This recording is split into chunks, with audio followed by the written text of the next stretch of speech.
Hey everyone, welcome back to the channel. Let me ask you something. Have you ever been so angry that you felt like you were about to explode? Maybe it was a driver who cut you off, a comment that got under your skin, or just a day where everything seemed to go wrong. We've all been there. Anger is a powerful and often destructive emotion. It can ruin relationships, cloud our judgment, and just make us feel miserable. But what if there was a way to manage it?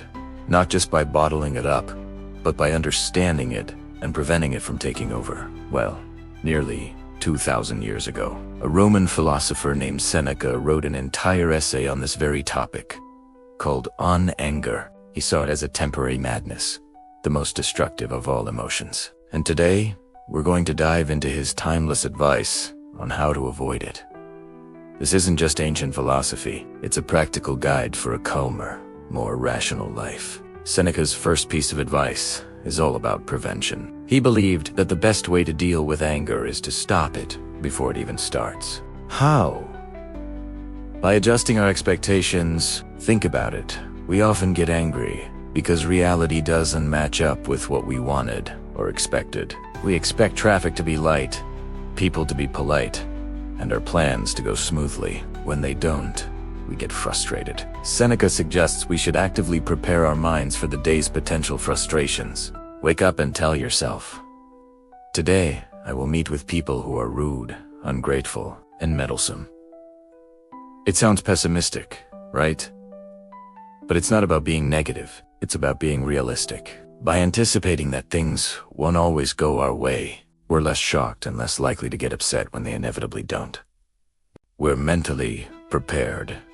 It's like bringing an umbrella on a cloudy day. You might not need it, but you won't be surprised if it starts to rain. The second key strategy is to practice delayed gratification with our emotions. When you feel that first flash of anger, Seneca urges us to pause. Don't react immediately. Create a space between the trigger and your response. He wrote, "The greatest remedy for anger is delay." In that moment of pause, ask yourself a few questions. Is this thing truly worth my peace of mind? Will getting angry actually solve this problem? What's the most rational way to respond? More often than not, just taking a few deep breaths and stepping back gives your rational mind a chance to catch up with your emotional impulse.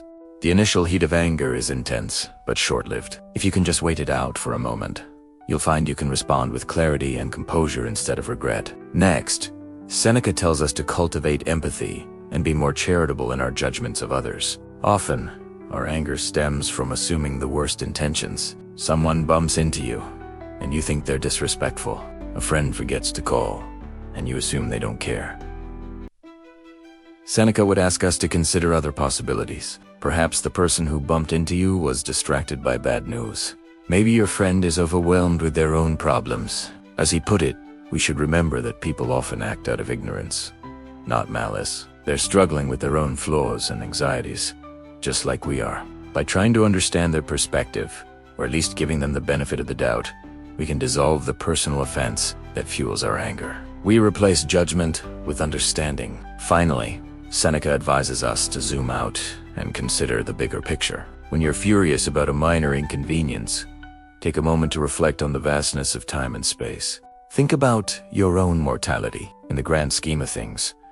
Does this spilled coffee or this thoughtless comment really matter? Is this how you want to spend your precious, limited time on earth being angry? This practice, known as a view from above, helps put our problems into perspective. It shrinks them down to their true size, which is usually very small. It reminds us of what's truly important: our character, our relationships, and our peace of mind. Wasting our energy on trivial frustrations is a trade-off that is simply not worth it. So, to recap Seneca's wisdom: manage your expectations, delay your reaction, practice empathy, and zoom out to see the bigger picture. These aren't quick fixes, but a mental training regimen.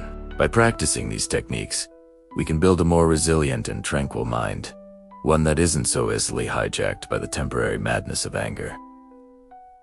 Thanks so much for watching. I hope you found these ancient insights as useful as I have. If you enjoyed this video, please give it a thumbs up and subscribe for more content on philosophy for modern life. I'd love to hear your thoughts in the comments below. See you in the next one.